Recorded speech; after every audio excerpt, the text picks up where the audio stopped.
Entonces vamos a comenzar, ¿ya? Ok. Chicos, recuerden ustedes que el día de hoy nos corresponde ver el tema de la Revolución Francesa. Pero para ver justamente ese tema de la Revolución Francesa, tenemos que recordar justamente o precisamente lo que habíamos comentado la semana pasada. Pregunta, ¿qué habíamos comentado la semana pasada? ¿Se acuerdan? ¿Qué tema habíamos visto?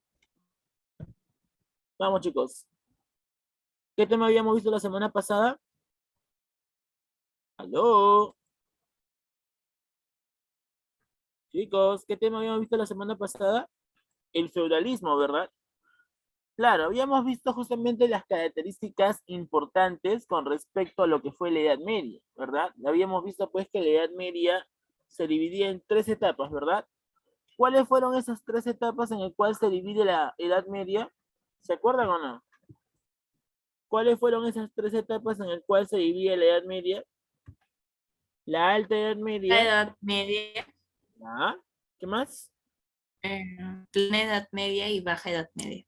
Claro, Alta Edad Media, Plenitud Medieval o Medioevo y la Baja Edad Media, ¿cierto? Muy bien, pregunta, ¿en cuál de las tres etapas el feudalismo logró desarrollar su auge? ¿En la Alta, Medioevo o la Baja Edad Media? ¿Dónde se da el auge del feudalismo? ¿Se acuerdan? En la plenitud medieval, ¿no? En el medioevo. Ahí se da justamente el auge del feudalismo, ¿verdad? ¿Y en qué consistía el feudalismo? ¿Te acuerdas cuál fue el principal modo de producción según los marxistas con respecto al feudalismo? ¿Cuál vino a ser el mayor principal medio de producción o como quien dice, ¿no? La fuente más importante que genera riquezas para el hombre en esa época? Claro, muy bien. Aquí estamos hablando acerca de la posesión de la tierra, ¿cierto? Claro, antiguamente, recordemos pues que durante la sociedad esclavista, los esclavos generaban pues riquezas para los amos, ¿verdad? Estos esclavos eran considerados como un modo de producción, ¿verdad? Que generaba riquezas para estos. Pero vamos a ver pues que en la Edad Media eso cambia debido a que la posesión de la tierra se vuelve ahora el modo de producción más importante, ¿cierto? Entonces, por esa razón vamos a ver de que ahora durante el feudalismo la tierra viene a ser el principal modo de producción, la principal fuente de producción, ¿verdad? Muy bien. Ahora, vamos a ver también, muchachos, de que durante el feudalismo, pues, aparte de mencionar, pues, la tierra como principal fuente de producción, habíamos comentado también nosotros de que la sociedad en sí va a lograr, pues, mantener un lazo dependiente relacionado al feudalismo. O sea, el feudalismo provocó que la sociedad se mantenga distribuida bajo una sociedad piramidal, bajo una sociedad jerarquizada, ¿verdad? ¿Qué tipo de nombre recibe la sociedad feudal? ¿Te acuerdas? ¿Qué tipo de nombre recibía la sociedad feudal? ¿Cómo se llamaban esos grupos en el cual se dividían las sociedades en el feudalismo? ¿Te acuerdas o no? ¿Te acuerdas que el feudalismo dividía tres grupos de la sociedad? ¿Qué nombre recibía este tipo de sociedad? Asiático, Ese es el, eso vienen a ser pues las etapas o los elementos del feudalismo, pero la pregunta es, ¿qué nombre recibía esta sociedad que se distribuía en grupos sociales? Acá estamos hablando acerca de la sociedad estamental. Recuerda, los estamentos vienen a ser los grupos o las clases sociales que van a justamente a establecerse durante este contexto del feudalismo. Y esta sociedad estamental se va a mantener ¿hasta cuándo? Hasta la Revolución Francesa. ¿Ok? Desde el siglo V hasta el siglo XVIII se estaría manteniendo justamente esta sociedad estamental, donde los grupos de poder estaban conformados por los oradores, o conocidos también como los miembros del clero, ¿verdad? Los bellatores, conocidos también como los miembros de la nobleza, y finalmente encontramos aquí a los laboradores. Los laboradores vienen a ser los campesinos que están conformando el tercer estamento. Ahora, pregunta, de estos tres estamentos, ¿quiénes pagan todos los impuestos? ¿Te acuerdas o no? De estos tres estamentos, ¿quiénes pagaban todos los impuestos? Vamos, chicos. Los laboratorios. Laboratorios. Los laboratorios, ¿cierto? Claro, el tercer estamento, conformado por estos campesinos o laboratorios, son aquellos que van a pagar prácticamente el 100% de los impuestos, ¿verdad? El resto de grupos pagaba pues una miseria de impuestos, por cumplir, como quien dice. Pero los que pagaban todos los impuestos en realidad eran los laboratorios, los miembros del tercer estamento. Durante la época feudal, estos laboratorios estaban conformados por campesinos y siervos, ¿ok? Pero vamos a ver que para la Baja Edad Media, ¿qué estaría pasando? Para la Baja Edad Media, vamos a ver de que algunos campesinos van a continuar buscando tierras para seguir trabajándolas, pero ya no había tierras para trabajar. Hubo una escasez de tierras que estaría dándose justamente en esta época. Entonces, los campesinos buscando tierras para seguir trabajando estarían migrando hacia las ciudades. Y cuando llegaron a las ciudades, pues las ciudades no eran tierras fértiles para trabajarlas. No era muy favorable el trabajo agrícola sobre las ciudades. Pero, ¿qué es lo que sí se va a desarrollar en las ciudades? Bueno, las ciudades justamente van a servir para poder vender los productos o las mercancías que habían producido en la tierra. Por esa razón es que cuando los campesinos que van a llegar a las ciudades comienzan a vender sus mercancías, esto generó un gran cambio. Dejó de ser la economía, dejó de ser necesariamente agrícola y comenzó a caracterizarse por ser comercial. Es decir, que ahora la actividad más importante no es la agricultura, sino que ahora sería el comercio. La agricultura y el comercio serían ahora las actividades importantes durante este contexto de la Edad Media.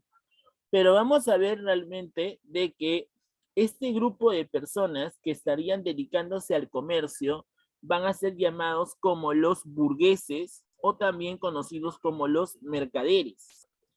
Los burgueses vienen a ser los comerciantes, ¿ok? Que van a vender sus mercancías en las ciudades, ¿ok? Estos burgueses también van a ser llamados como artesanos o también conocidos como mercaderes, porque justamente su actividad principal viene a ser el desarrollo mercantil, viene a ser justamente el comercio de productos. Y este grupo de personas llamado burgueses, ¿qué es lo que van a hacer?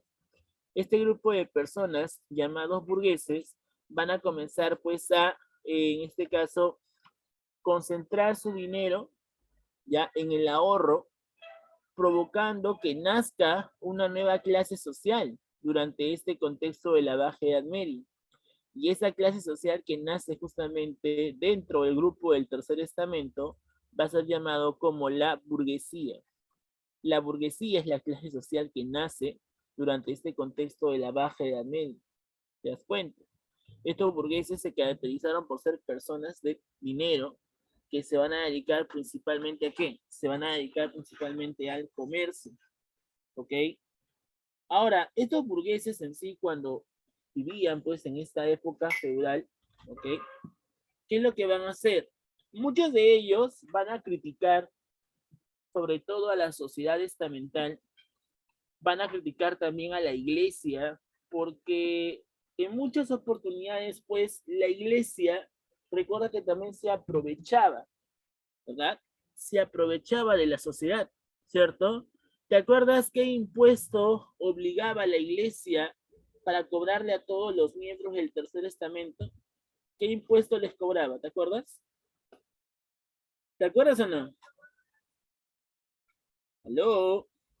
¿Qué impuesto cobraba la iglesia sobre toda la sociedad, sobre toda la sociedad en general? ¿Qué impuesto cobraba? ¿Te acuerdas o no? Ahí habíamos hablado del diezmo, ¿cierto? La Iglesia Católica había pues generado una contribución obligatoria, ¿ok? Del denominado diezmo. ¿Para qué? para así favorecer justamente a esta institución. Recuerden ustedes que el Papa es la máxima autoridad de toda Europa feudal. Y por lo tanto, el Papa es aquel que debe recibir justamente una contribución. A esa contribución se le va a considerar como el 10% de tus ingresos a favor de la iglesia, ¿no? Hoy en día, pues, quedamos a la misa, por ejemplo, presencial. Vemos, pues, que en la misa hay un momento en el cual vienen unas señoras con unas canastas, ¿no? Con unas bolsas de tela y comienza, pues, a pedir a la gente, ¿no? Una donación, una limosna, ¿verdad? Claro, hoy en día esa limosna es voluntaria, ¿no? Nadie te obliga con una pistola, nadie pues te golpea por no dejar pues tu limosna. Eso es voluntario, eso depende de ti. Pero en la época medieval, ya, en la época medieval, si tú no pagabas el diezmo, simplemente la iglesia no rezaba por tu alma.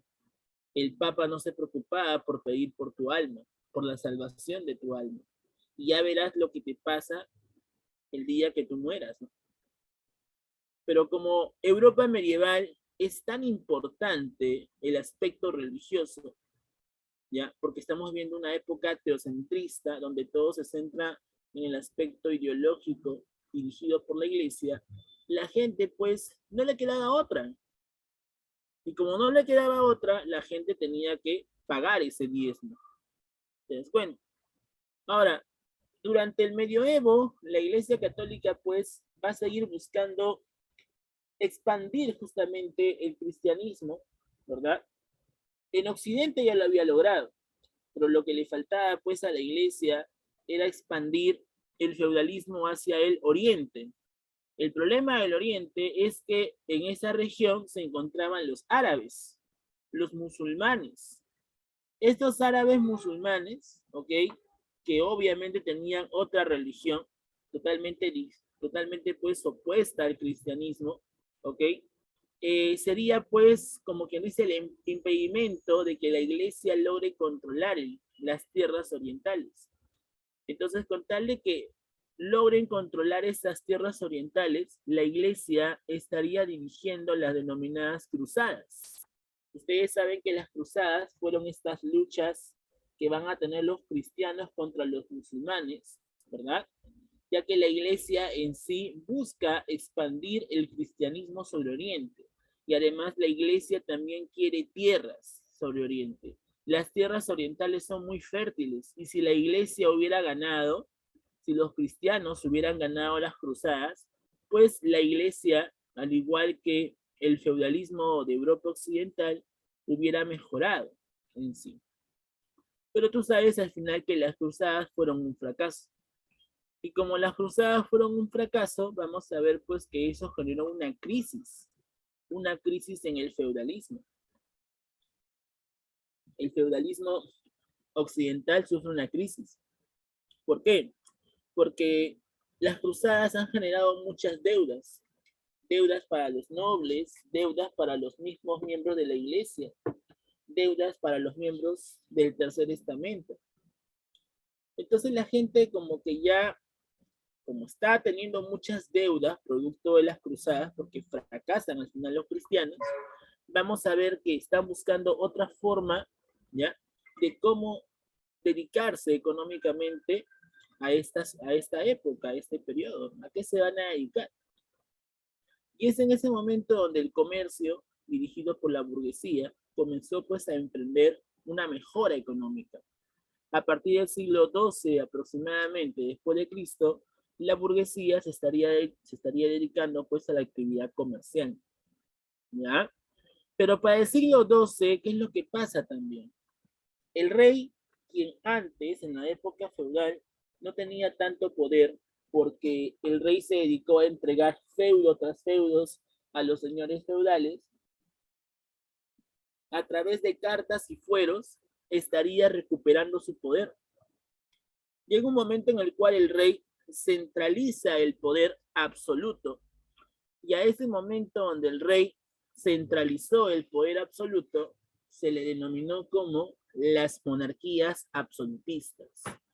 Esas monarquías absolutistas jóvenes viene a ser aquel periodo donde el rey fue la única autoridad del Estado. El rey concentraba los tres poderes del Estado que hoy en día conocemos. Pregunta, jóvenes, ¿cuáles son los tres poderes del Estado que hoy en día conocemos? Vamos.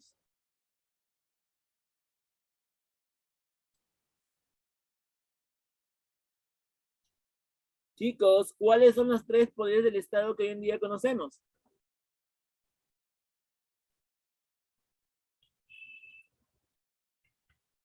Vamos, chicos, primaria, primaria. ¿Cuáles fueron los tres? ¿Ah? ¿Cuáles son los tres poderes del Estado? Primaria, vamos. Poder. Ejecutivo. Ya. ¿Qué más? Legislativo. Legislativo Y jurídico. Judicial. Judicial. Judicial, ¿verdad? Muy bien.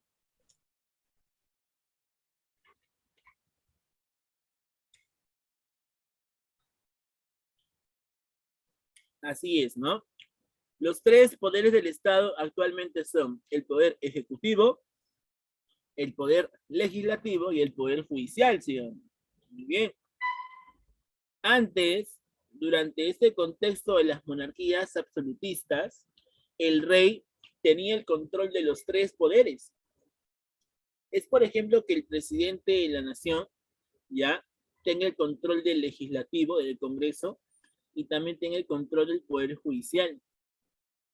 Y eso obviamente caracteriza pues a una monarquía, donde todo el poder está concentrado en una sola persona, en el rey o en el monarca. ¿Ya?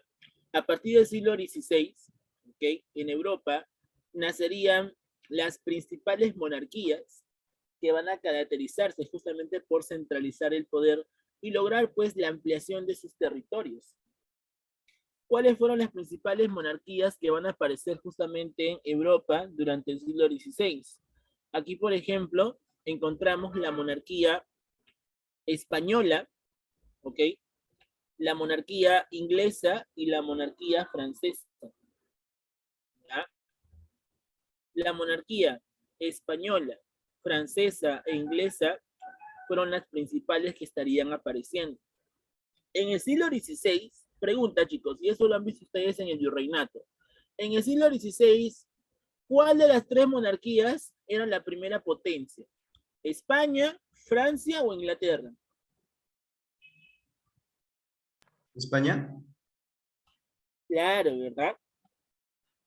España vino a ser la primera potencia. ¿Por qué? ¿A qué actividad se dedica España? A la minería. Muy bien. Extracción. España se dedicaba a la minería, ¿verdad? ¿A qué más se dedicaba España? A esclavitud también. Esclavitud. Hay algo mejor.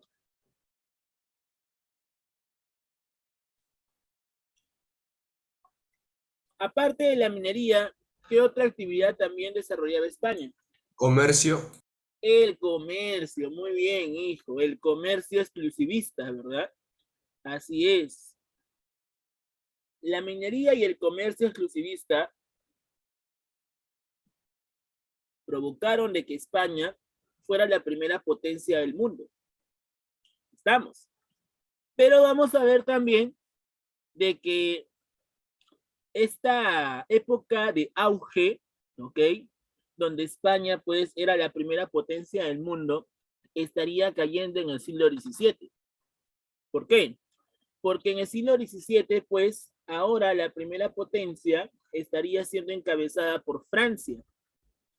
En el siglo XVII, Francia logra convertirse ahora en la primera potencia. ¿Por qué? Porque el rey Luis XIV, el rey Sol, ¿okay? Aplica el mercantilismo, principalmente buscando la posesión de piedras preciosas con tal de que su economía dependa de esta actividad. Y es por esa razón que cuando Luis XIV aplica el mercantilismo sobre Francia, Francia se convierte en la primera potencia durante el siglo XVII. Francia estaría desplazando a España. en el siglo XVII. ¿Ya? Francia se vuelve una potencia, ojo. Pero tú sabes que cuando hay una potencia, siempre existían las denominadas, pues, rivales o enemigas de estas potencias. Pregunta, chicos. Durante casi toda la historia, ¿qué país o qué monarquía ha sido la enemiga de Francia? ¿Qué monarquía no podía ver ni en pintura a Francia? Inglaterra. Claro, durante casi toda la historia, Inglaterra era la archienemiga de Francia. Las guerras que se van a dar durante la Edad Media, por ejemplo, como la Guerra de los 100 años, ¿ok? Vino a ser un conflicto que se estaría dando entre Francia versus Inglaterra, porque los ingleses querían ocupar territorios franceses. ¿Ya? En el siglo XVIII, por ejemplo, estaría estallando la Guerra de los 7 años, donde Inglaterra termina derrotando a Francia. El único problema que estaría trayendo la Guerra de los 7 años es de que esto provocó la bancarrota económica de Inglaterra. Inglaterra gana la Guerra de los 7 años, pero se queda misia, ¿ya? Se queda sin dinero. Y como Inglaterra no tenía dinero, no tenía fondos para mantener a la corona inglesa, ¿qué es lo que hizo? Comenzó a subir los impuestos de diversos elementos o mercancías. ¿A qué tipo de mercancías le estaría subiendo impuestos? Por ejemplo, a la mercancía más consumida, que era el té. Los colonos norteamericanos, ¿ok?, que en algún momento fueron descendientes de los ingleses, pues dependían bastante del consumo del té. El té era pues un principal producto que tenía bastante demanda, ¿ya? Entonces los ingleses dijeron, bueno, si el té tiene mucha demanda, entonces hay que subirle el precio. Y se sube el precio del té. Pero Inglaterra estaría comenzando ahora a monopolizar el comercio del té, porque algunos norteamericanos también pues tenían ciertas empresas o ciertas fábricas donde se producía y se vendía té. Inglaterra prohibió que los colonos norteamericanos produzcan té, que solamente le compren té a los ingleses. Esa monopolización por el té provocó que los colonos norteamericanos en algún momento busquen su independencia. ¿Se dan cuenta? Entonces, vemos por aquí pues que Inglaterra gana la guerra de los 7 años, pero la consecuencia es de que Inglaterra se queda misia, se queda sin dinero. Y como se queda sin dinero, eso provocó justamente ¿qué cosa? Eso provocó de que buscara monopolizar el control de los precios sobre sus colonias. Y una de las colonias que más estaría sufriendo justamente esta situación crítica de Inglaterra vendría a ser Norteamérica. Por eso que los norteamericanos al final terminan independizándose de Inglaterra. Y eso provocó que nazca un nuevo país, conocido como los Estados Unidos, ¿no? Así es. Ahora, Francia ganó o perdió la guerra de los 7 años. ¿Qué te acabo de decir? Perdió. Perdió, ¿verdad? Así es, Francia perdió. Pero aparte también, Francia estaría perdiendo 2 territorios importantes. Francia estaría perdiendo Canadá y la India.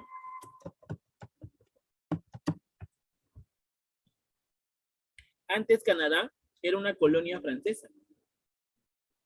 Pero con la guerra de los 7 años, Inglaterra le arrebata a Canadá. La India también le arrebata a Inglaterra. Por eso que en Canadá se habla inglés y francés a la vez, porque hubo colonos franceses y colonos ingleses. Lo mismo pasa con la India. ¿Te das cuenta? Ahora, Francia, justamente por haber perdido estos territorios, ¿ya?, provocó de que entrara en una fuerte crisis económica. Y peor aún, jóvenes, lo que más empeoró justamente la economía francesa se debe a los malos tiempos climáticos que estaría sufriendo Francia. ¿Ya? Francia para el siglo XVIII, aproximadamente para mediados del siglo XVIII, Francia estaría sufriendo malos tiempos climáticos. Las malas condiciones climáticas provocadas por el intenso frío hizo que las principales cosechas se redujeran. ¿Ya? ¿Cuál fue la cosecha más perjudicial, o la más perjudicada por estas malas condiciones climáticas? ¿Sabes cuál fue la cosecha que fue, como quien dice, más perjudicada por estas condiciones, malas condiciones climáticas? Adivina. ¿Cuál es el principal alimento que se consume en el desayuno? Pan. El pan, ¿verdad? Pregunta, ¿de qué está hecho el pan? Harina. De harina. Harina. ¿Harina de qué? Trigo. Trigo. De Trigo. trigo. Así es, la harina de trigo, ¿verdad? Ya, en esa época, a mediados del siglo XVIII, las malas condiciones climáticas provocaron la escasez de trigo. O sea, había trigo, pero en baja cantidad. Pregunta, economía básica. ¿Qué pasa cuando un alimento se escasea? Sube de precio. Exacto. El precio tiende a subir. Por eso es de que los panaderos comenzaron a producir pan en pocas cantidades. Pero a pesar de eso, los panaderos, obviamente por oferta y por demanda, le subieron el precio al pan. Pregunta, ¿la nobleza se verá afectada por la subida del precio del pan? ¿Sí o no? ¿Qué dices? ¿Sí o no? Yo creo que no. Yo tampoco creo que. ¿Por qué no? Algo muy sencillo, ¿eh? ¿Por qué la nobleza no le afecta? Porque son de la nobleza. Porque son de la nobleza, pero ¿qué, Porque ellos se agarraban todo, por decirlo así. qué Ellos privilegio? tienen dinero. Más acceso. Claro, recuerda que la nobleza, ¿quién lo mantiene? El pueblo, ¿sí o no? Pueblo. Los campesinos lo mantienen, ¿sí o no? La nobleza son mantenidos, joven. La nobleza no trabaja. La nobleza solamente por pertenecer a este grupo social o a esta clase, ya tenía los privilegios de que el pueblo pagara impuestos y con esos impuestos la nobleza se mantenga.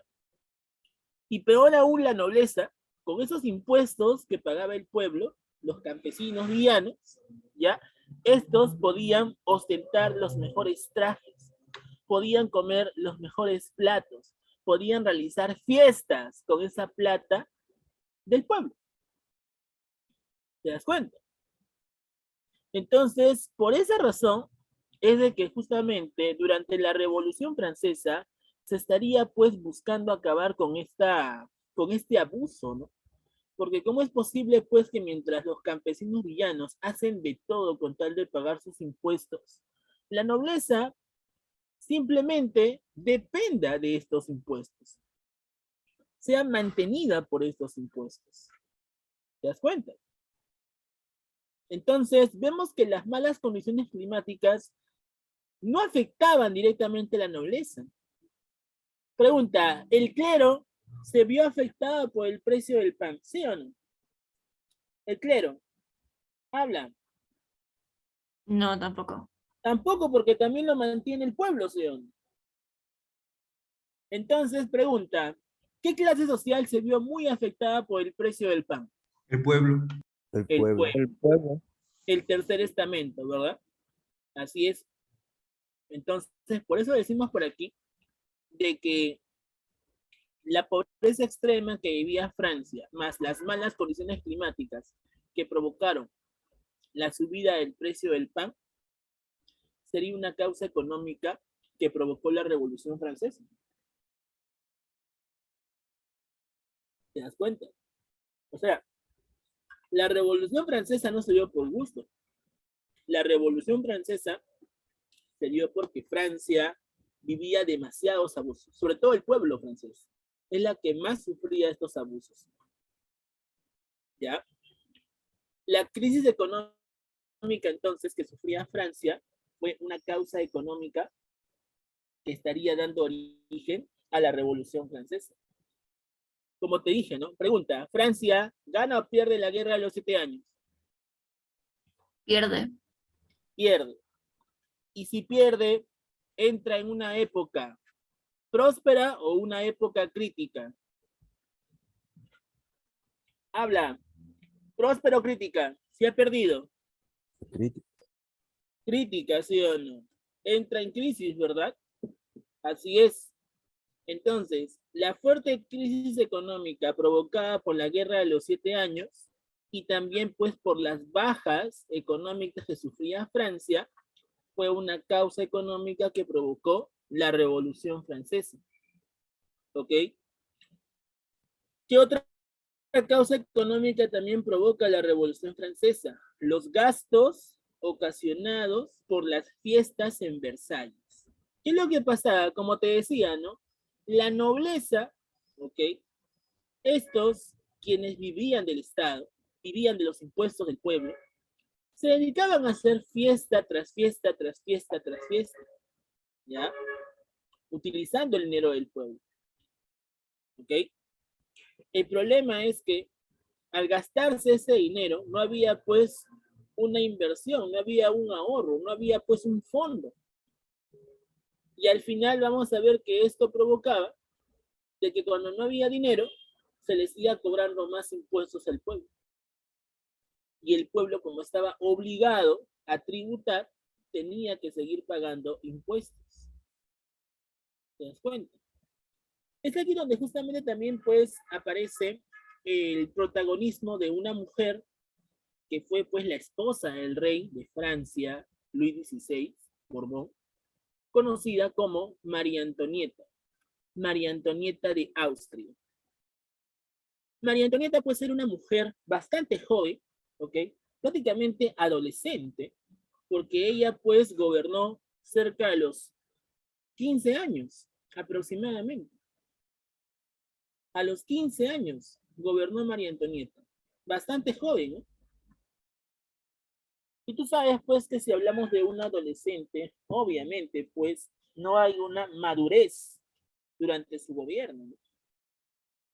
Entonces, como era una muchacha en sí, era una adolescente, pues a ella no le importaba lo que sucedía realmente en el Estado. Ella, pues, con tal de cumplir sus caprichos, con tal de cumplir, pues, las exigencias de la nobleza, se dedicaba a hacer fiestas en el Palacio de Versalles, donde vivía justamente el rey y su familia. ¿Ya? Ella utilizaba el dinero de los impuestos y realizaba fiestas en honor a la nobleza. Y la nobleza pues comía, bailaba con la plata del Estado. ¿Te das cuenta? Entonces, eso provocó también que se diera esta Revolución Francesa. Las excesivas fiestas y el despilfarro provocado justamente por la nobleza. ¿Te das cuenta? ¿Ya? Entonces, estas vinieron a ser las causas económicas que dieron origen a la Revolución Francesa. Otra causa importante que dio origen a la Revolución Francesa vino a ser el absolutismo de los reyes Borbones. Pregunta, en el absolutismo, ¿quién es el único que tiene el control del Estado? Chicos, en el absolutismo, ¿quién es el único que tiene el control del Estado? El rey. El rey. Pregunta, ¿el rey tiene que consultar cualquier decisión que tenga ante el Estado, sí o no? Lo consultaba con el pueblo, el rey decía, ¿saben qué? Mañana voy a subir impuestos. ¿Está bien? ¿Les parece? Eso decía el rey, ¿sí o no? No. No. ¿Por qué? Porque el rey tenía el poder absoluto. El rey no tenía por qué darle explicaciones a la gente. Si mañana se le ocurre subir impuestos, pues al final eso depende de su voluntad. Y nadie, ojo, nadie tenía por qué recriminarle, como quien dice, poder discutirle a esta decisión. Porque es la máxima autoridad. Es aquel que concentra el poder absoluto. Entonces, ese absolutismo esa concentración absoluta del poder sobre el rey también sería una causa a nivel político que dio origen a la Revolución Francesa. El pueblo estaba cansado de que el rey sea la única autoridad. Es más, peor aún, si el pueblo no cumplía con las peticiones del rey, el rey en muchas oportunidades los mandaba a encerrar en cárceles, sobre todo la famosa Bastilla. La Bastilla era una cárcel donde eran encerrados todos aquellos que no pagaban impuestos o simplemente no se arrodillaban ante el rey, o le ponían una mala cara al rey. Por poner una mala cara al rey, por no arrodillarse ante el rey, o por no pagar impuestos, por cualquier cosa que afecte al rey, el rey ordenaba que estos fueran encarcelados en estas prisiones, como el caso de la Bastilla. Por eso que la Bastilla, para el pueblo francés, se vuelve pues una especie de retrato, una especie de foto del absolutismo. Esa Bastilla caracterizaba bastante el poder absoluto del rey. Y eso fue justamente el porqué, el 14 de julio de 1789, el pueblo francés decide tomar la Bastilla. Y al tomar la Bastilla, pues ahí se estaría dando pues el momento más importante de la Revolución Francesa. ¿Se dan cuenta? Eso fue lo que pasó. ¿Ya? ¿Qué más? Causas sociales. Bueno, como te dije, ¿no? La división estamental, las clases sociales cerradas que se habían formado desde la época feudal, también provocó que se diera pues por inicio la Revolución Francesa. Como te dije, de los 3 estamentos, ¿quiénes pagan todos los impuestos? ¿El primero, el segundo o el tercer estamento? Habla. ¿Primer, segundo o tercer estamento? ¿Quiénes pagan todos los impuestos, jóvenes? El tercer estamento. Tercer estamento, ¿verdad? El tercer estado. ¿Y quiénes conformaban el tercer estamento? La burguesía, la clase social rica, que se ha vuelto así gracias al comercio de sus productos, y también encontramos a los campesinos, villanos y los sans-culottes. ¿Quiénes son los sans-culottes? Y San Marcos alguna vez preguntó en uno de sus exámenes de admisión. Los sans-culottes son aquellos campesinos quienes van a pues a representar las masas populares de la Revolución Francesa. Estos sans-culottes en castellano representan la mayoría, quienes justamente van a tomar el poder a la fuerza con tal de cambiar el Estado. Que el Estado deje de ser absolutista y se convierta en una república. Ahora, claro, obviamente estos sans-culottes eran personas incultas, eran campesinos, o sea, no tenían una facultad ideológica como la burguesía, no eran cultos, no eran intelectuales, pero sí representaban a las masas. Y como representaban a las masas, la burguesía justamente sería aquella que va a darle órdenes a estos sans-culottes para que puedan justamente dirigir la Revolución Francesa. Estos sans-culottes son los campesinos que van a ser utilizados por la burguesía durante todo este proceso de la Revolución Francesa. Ahora, ¿por qué la burguesía en sí está pues incitando a la Revolución Francesa? Por algo muy sencillo. La burguesía se encuentra en el tercer estamento y por lo tanto la burguesía tenía que pagar los impuestos. El 99% de impuestos tenía que pagarlo. Entonces, eso no le conviene a los burgueses. Por eso que los burgueses van a encabezar la Revolución Francesa. Estos burgueses también lo que quieren es llegar al poder, porque por muchos siglos solamente los miembros de la realeza, es decir, el rey y su familia, o la dinastía del rey, han sido los únicos que han llegado al poder. La burguesía tiene bastante conocimiento. La burguesía está nutrida de tanta información de la Ilustración. La Ilustración, pues, en sí fue una corriente política e ideológica que surge justamente en Europa Occidental, criticando principalmente el antiguo régimen o la monarquía absolutista. Y esta información, bastante importante para la burguesía, provocó de que estos, los burgueses, encabecen a la revolución. La revolución no se pudo dar siempre y cuando la burguesía no lo haya dirigido. Gracias a la dirección de la burguesía, la Revolución Francesa pudo haberse dado. La independencia de los Estados Unidos también fue provocada por la burguesía. ¿Te das cuenta? Aquí en el Perú, la independencia del Perú también se dio por parte de la burguesía. ¿Y quiénes representaban la burguesía en el Perú? Habla. ¿Quiénes representaban la burguesía en el Perú, jóvenes? Vamos, pregunta de primaria. Chicos, ¿quiénes representaban la burguesía en el Perú? Los criollos, pues. Criollos. Claro, los criollos. Recuerden ustedes que los criollos eran comerciantes, ¿sí? Vendían sus productos en el Tribunal del Consulado de Lima, ¿verdad? Entonces, estos criollos también son burgueses que estarían encabezando esas revoluciones. En caso del Perú, ellos dirigieron la independencia. Entonces, vemos que la desigualdad estamental, ¿ok? ¿Ya? Y la dirección de la burguesía fueron las causas sociales que provocaron la Revolución Francesa. ¿Ya? Esto es importante recordar. Y finalmente encontramos una causa ideológica, ¿no? La causa ideológica vendría a ser, pues, la influencia y la difusión de la Ilustración. Como te dije, la Ilustración fue aquel conocimiento que estaría provocando, pues, que la burguesía dirija esta Revolución Francesa, dirija esta situación de cambio, ¿ya? Y además también, pues, la independencia de las 13 colonias también provoca de que Francia logre su ansiada libertad.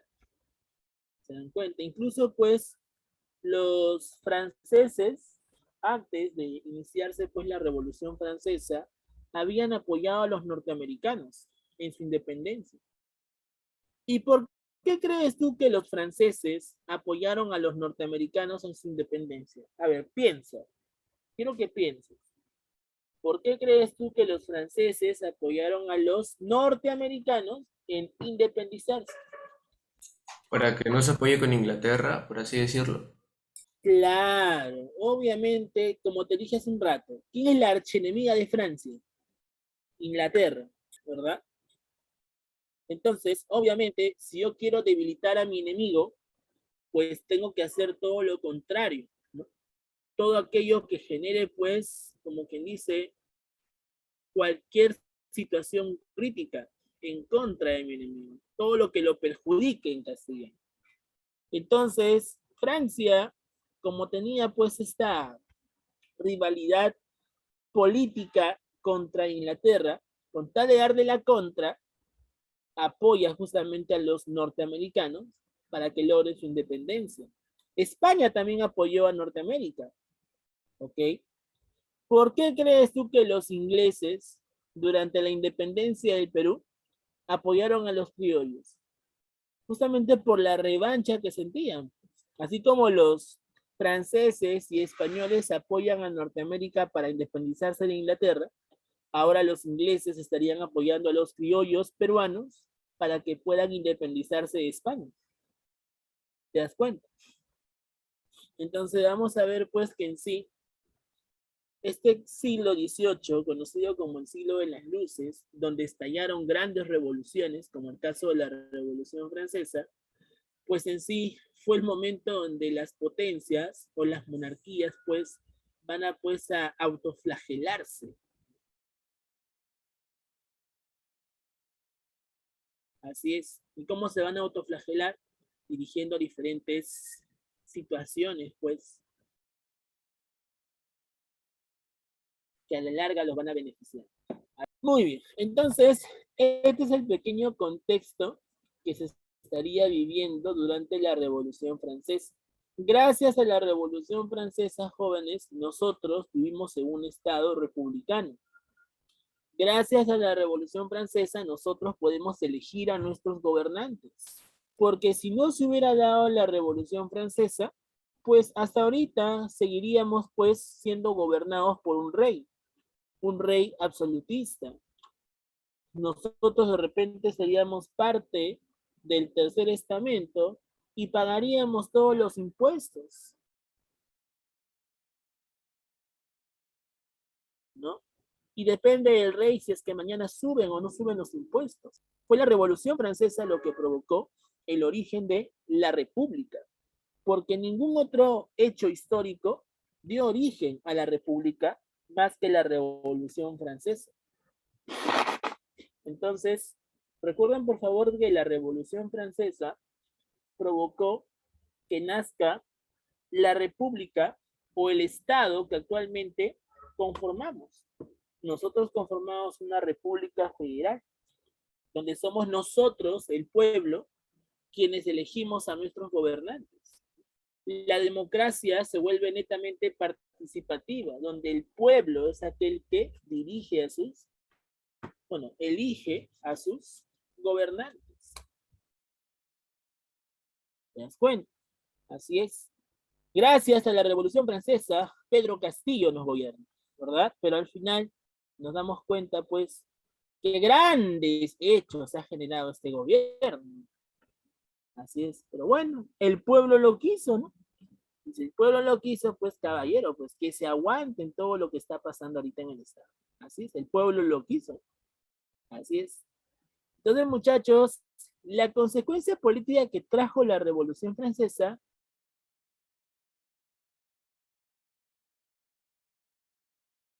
fue justamente el origen del Estado, que son repúblicas. Y para que se hayan vuelto repúblicas, eso tiene que ver mucho con la Revolución Francesa. ¿Se dan cuenta? Esa es la importancia entonces que trajo la Revolución Francesa. Ahora, otra importancia que también trajo la Revolución Francesa fue que para siempre desaparecen los estamentos. Ya no hay clases sociales, ¿ok? Cerradas, divididas o desiguales. En una república no existen las clases sociales. En una república todos son iguales. Nadie está por encima de nadie. No hay nobles, no hay miembros del clero. Todos son ciudadanos. En una república todos los que viven en el Estado son ciudadanos y tienen los mismos derechos que el resto de la gente. Gracias a la Revolución Francesa desaparece para siempre esta sociedad estamental. Esta también fue justamente una consecuencia que trajo la Revolución Francesa. ¿Ok? Entonces aquí podemos observar en estas imágenes las causas principales, pues, que dieron origen a la Revolución Francesa. Como te dije, una de las causas más importantes fue la fuerte crisis económica que estaba viviendo Francia. ¿Ya? Aquí, por ejemplo, en este mapa, okay, en este cuadro, podemos observar, pues, la crisis económica que sufría Francia. A ver, lo voy a ampliar. Mira, de 1784, date cuenta que la economía, en lugar de mejorar, ha ido decreciendo. Y en 1789, la economía era mucho más crítica. ¿Ves? En este cuadro, en este cuadro estadístico podemos ver cómo la economía francesa estaba totalmente en una situación muy, pero muy crítica, muy precaria. ¿Y por qué se dio esta situación crítica? Porque Francia ha perdido territorios, ha perdido colonias, pero también Francia, aparte de eso, ya está pues sufriendo las malas condiciones climáticas. Pregunta, ¿y las malas condiciones climáticas qué provocaron? Que la agricultura sea beneficiosa o perjudicial. Perjudicial. Perjudicial, ¿verdad? La agricultura, pues, en lugar de mejorar, empeoró. Y eso provocó la poca cosecha de trigo para producir el pan, provocando una situación de hambruna. El pueblo se moría de hambre, jóvenes. Así es. el pueblo se moría de hambre, jóvenes. ¿Ya? Si para ti, pues, el precio del pan que subió, pues, durante estos tiempos de este gobierno fue bastante perjudicial, imagínate para el pueblo de Francia. ¿Sabes cuántos bolillos de pan compraba un poblador francés durante esta situación crítica? ¿Sabes cuántos bolillos de pan compraba? Solamente le alcanzaba para un solo bolillo. Y de ese un solo bolillo tenía que partirlo en pedacitos para que coma su familia. ¿Te imaginas agarrar un pan y partirlo entre los miembros de tu familia? Y eso es lo único que van a comer, ¿eh? ¿Te imaginas eso? Ya, eso es lo que vivía Francia durante esta época. Es una situación de hambruna.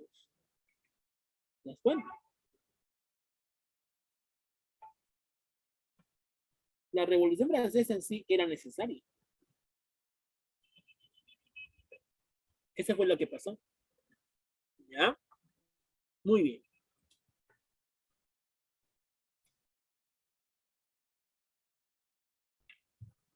Entonces, la fuerte crisis económica fue una de las causas más importantes que provocó la Revolución Francesa. También encontramos el absolutismo del rey, como te decía, ¿no? La única persona que concentraba el poder absoluto del Estado era ¿quién? El rey. Y dependía bastante de la voluntad del rey si los impuestos subían o no subían. ¿Te das cuenta? Aquí tenemos al rey de Francia, Luis XVI, que también, al igual que su esposa, era bastante joven. Luis XVI, jóvenes, gobernó a partir de los 16 años. Un mocoso, chivolo, más chivolo que tú todavía. Imagínate. Los reyes franceses que van a gobernar durante esa época de la revolución eran chivolos, mocosos. Y por la poca madurez que tenían, realmente eran inmaduros, obviamente, porque son adolescentes, provocó pues que la situación política empeorara.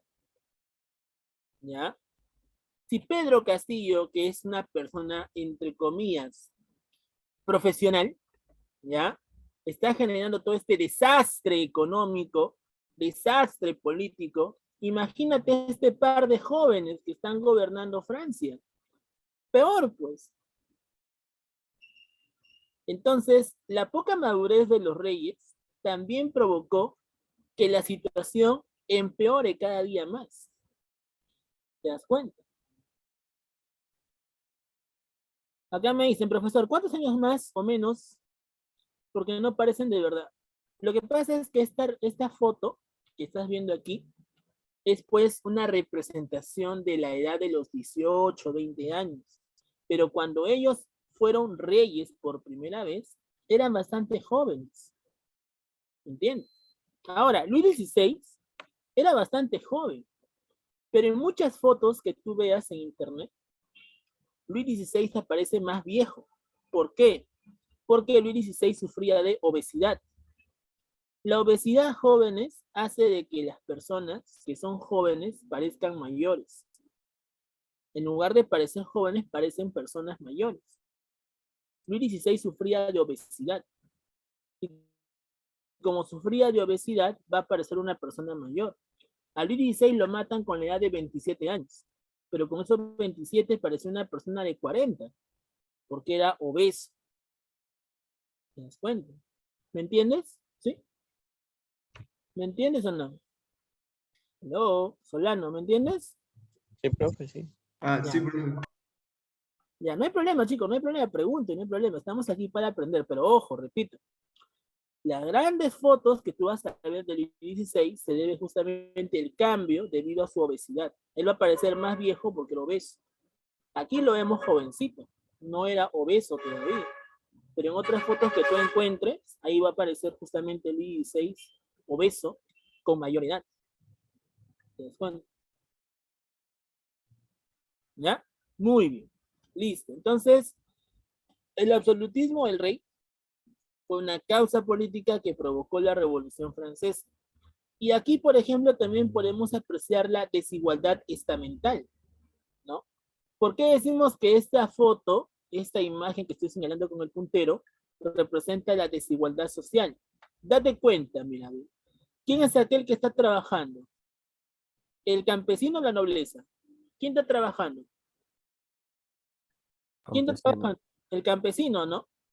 Pero mientras el campesino está trabajando, ¿quiénes están encima del campesino? ¿Quiénes están encima?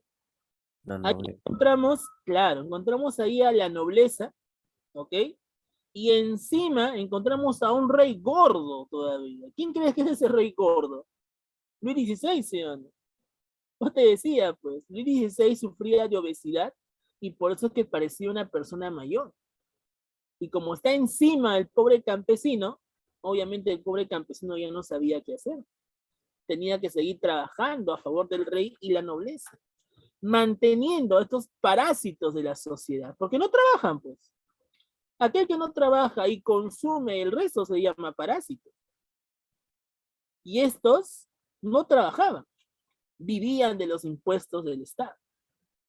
Por eso que este retrato, esta foto, representa la desigualdad estamental que sufría Francia antes del estallido de la Revolución Francesa. ¿Te das cuenta? ¿Ya? Muy bien. Entonces, eso fue lo que pasó. Esas son las causas. Bien. Vamos ahora con las etapas de la Revolución Francesa. La Revolución Francesa, chicos, tiene 3 etapas. La primera etapa se le conoce como la etapa monárquica, la segunda etapa se le conoce como la etapa republicana y la tercera etapa se le conoce como la etapa imperial. ¿Por qué?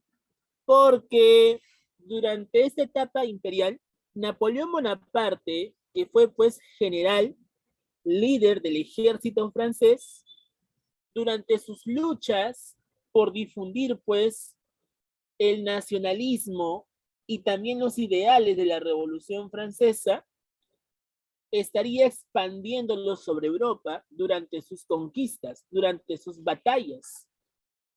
Y Napoleón Bonaparte, para lograr conquistar estos espacios y difundir los ideales de la Revolución Francesa, tuvo que ser nominado emperador. Napoleón Bonaparte se convierte en emperador de Francia a partir del año 1804. Y durante todo ese proceso de imperio, Napoleón difunde los ideales de la Revolución Francesa. Por eso que la historia lo que hace es, como quien dice, ¿no?, incluir las conquistas de Napoleón dentro de la Revolución Francesa.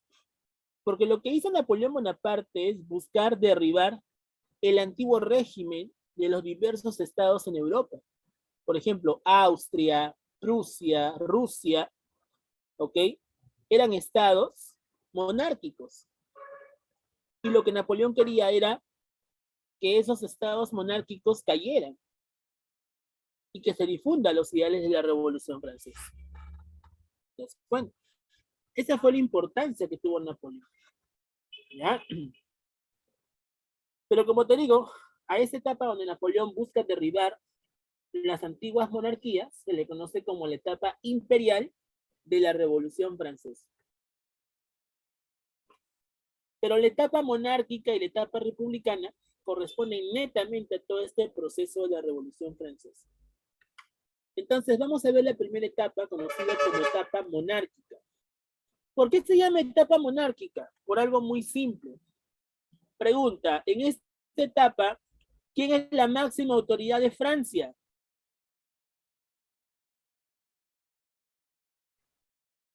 El rey. Chicos, en la etapa monárquica, ¿quién es la máxima autoridad de Francia? El rey, ¿cierto? Muy bien. ¿Cómo se llamaba el rey?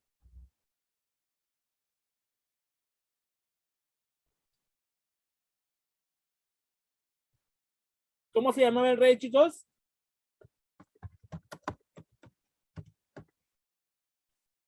Luis XVI, ¿cierto?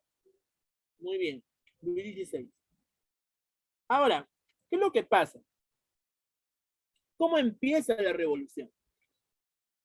Como te decía, las malas condiciones climáticas provocaron la escasez de alimentos, ¿ok? Sobre todo del pan.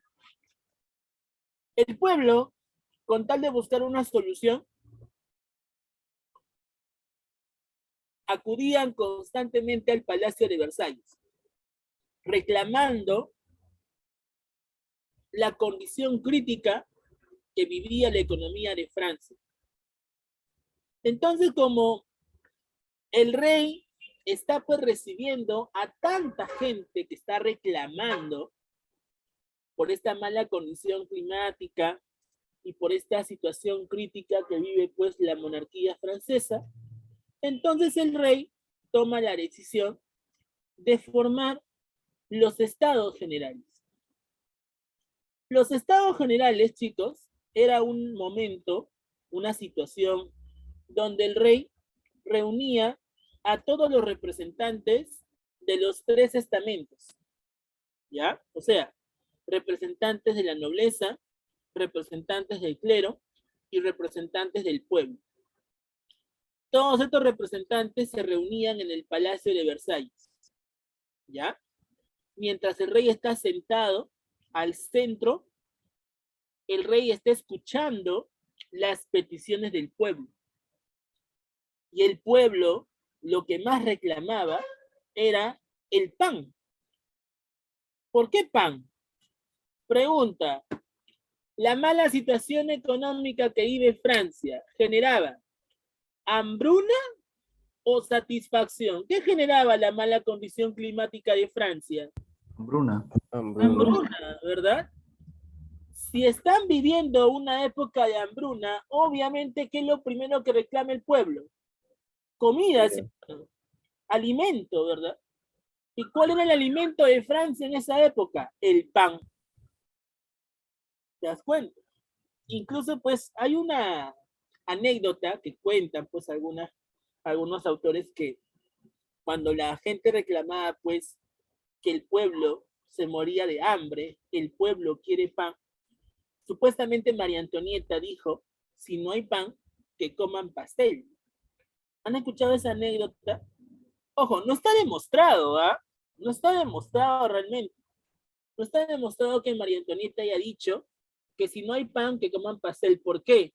Porque algunos mencionan de que eso fue un boicot que crearon para desprestigiar la imagen de María Antonieta. ¿No ves que María Antonieta es una niña prácticamente, es una adolescente? Y si es una adolescente, obviamente, pues lo que quieren hacer es perjudicarla para así continuar con la revolución. ¿Te das cuenta? Entonces, con tal de boicotear pues la imagen de la reina, se crea pues esta supuesta anécdota, ¿no? De que cuando el pueblo fue a reclamarle a la reina que se morían de hambre, ¿no? Querían pan, supuestamente María Antonieta dijo pues que coman pasteles, cuando realmente no es cierto, ¿no? Pero era una forma como puedes boicotear la imagen de la reina. Para el pueblo de Francia, esa frase que coman pasteles era pues una burla, ¿no? Porque si tú estás reclamando algo justo, que es justamente tu alimento, ¿cómo es posible que una persona se burle de ti diciéndote que si no hay pan, come pastel? Si se sobreentiende que si no hay trigo para hacer pan, ¿de dónde vas a sacar para hacer pastel? ¿Es algo ilógico o qué les parece a ustedes? ¿Qué les parece? Es algo ilógico, ¿no? Si no hay trigo para hacer pan, ¿de dónde voy a sacar trigo para hacer pastel? Es más, para hacer pastel necesito más trigo, necesito más harina que hacer pan, ¿o no? Es algo ilógico, ¿sí o no? ¿Ya? Entonces, para solucionar este problema económico, sobre todo económico, que está sufriendo Francia, el rey estaría formando los estados generales. El 5 de mayo de 1789, el rey convoca a los estados generales, se reúne con los representantes de los tres estamentos, el clero, la nobleza y el tercer estado. Claro que obviamente pues los campesinos no van a ir al Palacio de Versalles. Los que van a ir en representación de los campesinos serían los burgueses. ¿Ok? ¿Cuál era el objetivo de los estados generales? Solucionar la fuerte crisis económica que sufría Francia. ¿Ya? Entonces el rey, en ese momento, había pues nombrado a su ministro de Economía, llamado Necker, ¿ok? Para que le dé una solución. Y ese ministro Necker le dijo lo siguiente: Majestad, si queremos solucionar la fuerte crisis económica que está sufriendo Francia, hagamos algo muy sencillo. Subamos los impuestos. Y como el ministro de Economía del rey le aconseja de que para solucionar la crisis era necesario subir los impuestos, pregunta, ¿qué crees que hizo el rey? Lo subió. Lo subió. No es que le están aconsejando, es como el caso de Castillo, ¿no? Su ex ministro de Economía, Pedro Frankenstein, le dijo que le subiera impuestos a todo, para que haya recaudación de impuestos, para que haya pues, para que se pueda evitar la evasión de impuestos, la evasión tributaria, pero al final esto, en lugar de mejorar, empeoró la situación económica. Los inversionistas se escaparon, huyeron del Perú. Bueno, algo parecido pasó con el rey. Como el ministro le aconseja que para que haya dinero se suban los impuestos, es ahí donde justamente el rey decide aumentar los impuestos. Pregunta, ¿la nobleza y el clero estarán de acuerdo con esta decisión del rey, sí o no? Habla. ¿La nobleza y el pueblo estarán de acuerdo con esta decisión del rey, sí o no? No. La nobleza y el clero, ¿están o no están de acuerdo? Sí. Sí. ¿Por qué sí están de acuerdo? ¿Ellos pagan impuestos? ¿Ellos pagan impuestos, sí o no? No. Ellos no pagan No. impuestos, pues. Y si pagan algo es totalmente mínimo. Es como si tuvieras pues 10 céntimos y eso, ¿no? Entonces, la nobleza y el clero no se vieron afectados. Pero, ¿qué sector social sí se vio afectado por esta subida de impuestos? ¿Qué clase se sintió afectada? ¿Qué clase se sintió burlada por esta decisión del rey? ¿Qué clase? El tercer estado, ciudadano. El tercer estamento. El tercer estamento dijo inmediatamente que eso es un abuso. Si no hay dinero para pagar impuestos, ¿de dónde vamos a sacar para seguir pagando impuestos? La burguesía hizo bulla, pifiaron al rey, ¿ya? Pifiaron al rey, con tal de que el rey sienta vergüenza. Pero a pesar de eso, el rey ya había tomado la decisión. Entonces, con tal de que haya una solución mucho más diplomática, el rey lo que hace es proponerlo en votación. Y dice lo siguiente: todos los representantes de los estamentos van a votar a favor o en contra de mi decisión. El tercer estamento se sobreentiende que tiene más gente, pero el detalle es de que el rey decide que en lugar de votar por cabeza, se vote por estamento. O sea, por representante de cada estamento. ¿Cuántos representantes tenía el clero? El clero tenía 300 representantes. ¿Ya? ¿Cuántos representantes tenía la nobleza? La nobleza tenía también 300 representantes. ¿Cuántos representantes tenía el tercer estado? El tercer estado tenía 600 representantes. Una pregunta, viendo nada más los números, ¿quién gana? Viendo los números, ¿quién gana? El tercer estado. Se sobreentiende que el tercer estado, ¿verdad? Pero si tú sumas los votos del clero y la nobleza, ¿alguien gana o hay un empate de votos? Empate. Hay un Un empate, empate. ¿verdad? Pero oye, la pregunta es, ¿Y el voto de quién estaría faltando para terminar esta votación? Del rey. El voto del rey. Pregunta, ¿y el rey qué crees que va a hacer? ¿Va a votar a favor o en contra de su decisión?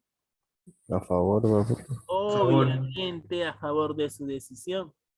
Entonces, de 600, que eran los votos del clero y la nobleza, más el voto del rey, pregunta, esos 601 votos que tuvo el clero y la nobleza, a comparación de los 600 votos que tenía el tercer estado, ¿quién termina ganando? ¿El rey, sí o no? Por lo tanto, con esta cantidad de votos, finalmente se aprueba. Se aprueba de que se suban los impuestos con tal de mejorar la situación económica. Pregunta, ¿tú crees que el tercer estamento se va a quedar tranquilo ante esta situación? No, Obviamente No. no, ¿verdad? El pueblo seguía sintiéndose burlado, ¿no? Es como el caso de lo que está pasando ahorita con los ministros, ¿no? Este presidente está que nombra cualquier cosa de ministro y al final eso genera una inestabilidad política, ¿no? Entonces, vamos a ver pues que al final el pueblo, al sentirse burlado, al sentirse ofendido al final de esta decisión del rey, el pueblo necesita reunirse. Aparte que el rey también los había votado del Palacio de Versalles. Ustedes ya no tienen nada que hacer acá, así que váyanse, fuera. Y ordena a los guardias que saquen a los miembros del tercer estamento del Palacio de Versalles. Pero vamos a ver de que estos representantes del tercer estamento pues van a buscar un espacio, ¿ok? Conocido como la cancha de tenis, ¿ok? Una cancha de tenis donde se reunieron pues estos miembros del tercer estado y comenzaron a realizar pues una especie de votación. Y a esa votación se le conoce como el juramento del juego de la pelota o el juramento del frontón. En este juramento o el juego de la pelota, ¿ya? La burguesía está tomando, ¿ya? La decisión de los demás a través de la pelota. O sea, yo te entrego una pelota y tú das tu opinión. Es como si te entregara el micro, ¿no? Yo te entrego el micro para saber tu opinión. Entonces, en este juego de la pelota, la burguesía lo que hace es darle la pelota a cada uno de los representantes para que den su opinión. A ese momento se le conoce como el juramento o el juego de la pelota. Y la decisión que estarían tomando en este juramento del juego de la pelota o juramento del frontón fue de que Francia necesita una constitución. Era de emergencia que Francia tenga su primera constitución, que Francia dejara de ser una monarquía absolutista y que se convierta en una monarquía constitucional. ¿Ok? El 5 de mayo fueron los estados generales, ¿ya? Pero te vuelvo a repetir, después de que terminan los estados generales, la burguesía se reúne en este espacio, en esta cancha de tenis, dándose el juramento del frontón o el juramento del juego de la pelota para tomar una decisión. Y la decisión que tomaron fue de que Francia necesitaba urgentemente una constitución y también necesitaba, ¿qué cosa? Necesitaba un cambio de monarquía, que la monarquía deje de ser absolutista y se convierte en constitucional. ¿De qué año? 1789. ¿Ya? Entonces, vemos que en la Asamblea Nacional, durante el juramento del juego de la pelota, se toma la decisión de que Francia necesitaba una constitución y que además que Francia necesitara cambiar de una monarquía absolutista por una monarquía constitucional. Eso fue lo que se pusieron de acuerdo los burgueses durante este juramento del juego de la pelota. Y después de la Asamblea Nacional se estaría dando la Asamblea Constituyente.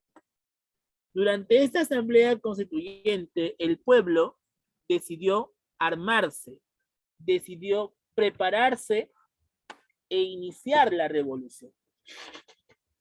¿Qué es lo que hizo el pueblo?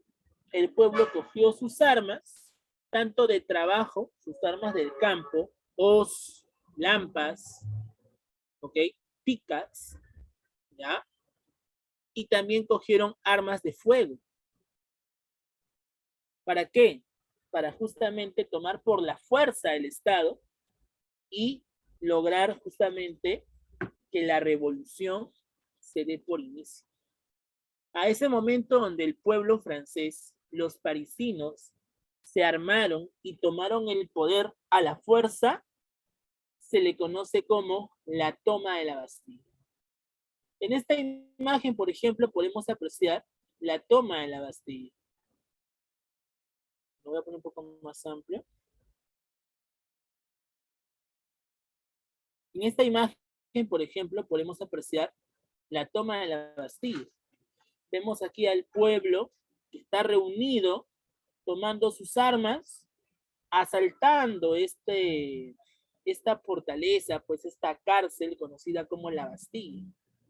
Cuando el pueblo logra tomar la Bastilla por la fuerza, libera pues a los presos que habían sido pues enjuiciados por no pagar impuestos o porque simplemente hicieron algo que al rey no le pareció. Es en ese momento donde también el pueblo consigue armas de fuego. Todas las armas de fuego se encontraban dentro de la Bastilla. Y cuando la Bastilla fue asaltada por los parisinos, es el momento donde ellos también toman esas armas y continúan con la revolución.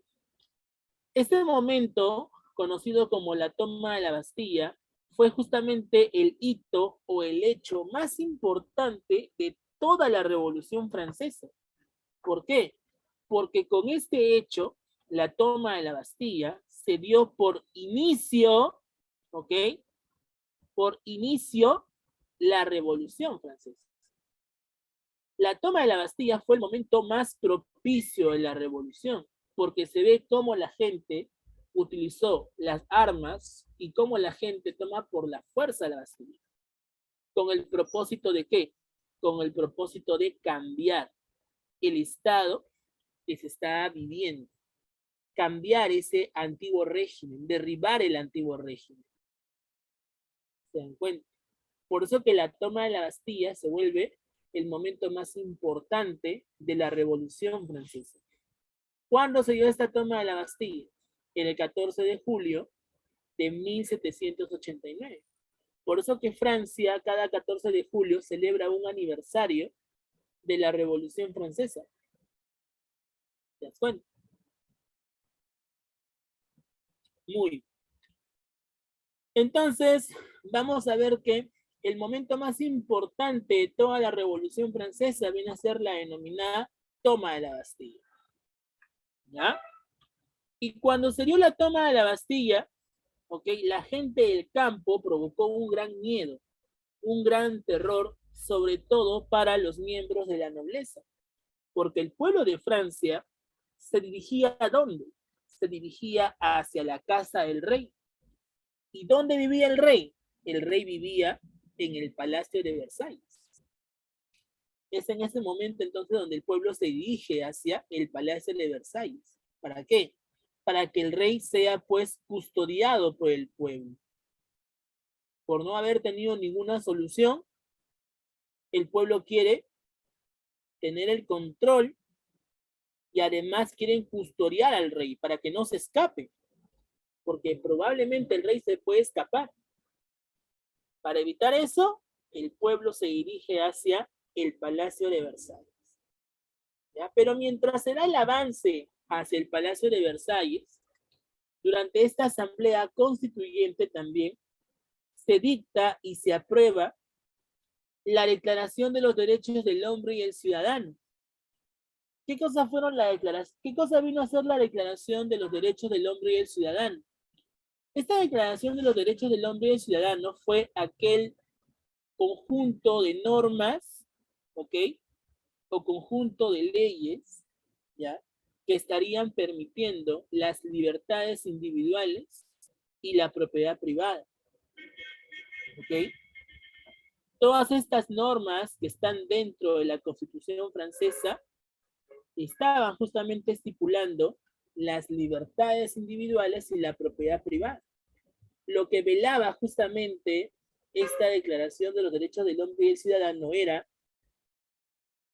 optar por la igualdad y la libertad. Que Francia deje de ser una monarquía constitucional, que Francia tenga la libertad como quien dice, ¿no? De elegir, la libre opción de escoger a un gobernante, pero obviamente que va a estar regida por una constitución. Francia puede decidir qué rey puede gobernar siempre y cuando este rey respete la constitución. ¿Ya? La igualdad que se estaría reflejando en esta Declaración de los Derechos del Hombre y el Ciudadano, pues se reflejaba ¿en dónde? Se reflejaba cuando desaparece para siempre la sociedad estamental, cuando ya no hay clases sociales, todos son iguales ante la ley, todos son ciudadanos de Francia. Eso es lo que justamente trajo como consecuencia. ¿Ya? Así es. Ahora, se le llama Declaración de los Derechos del Hombre. ¿Por qué? Porque solamente son los hombres quienes van a ser beneficiados de esta declaración. Por eso que se llama Declaración de los Derechos del Hombre. ¿Ok? Y propiedad privada, ¿por qué?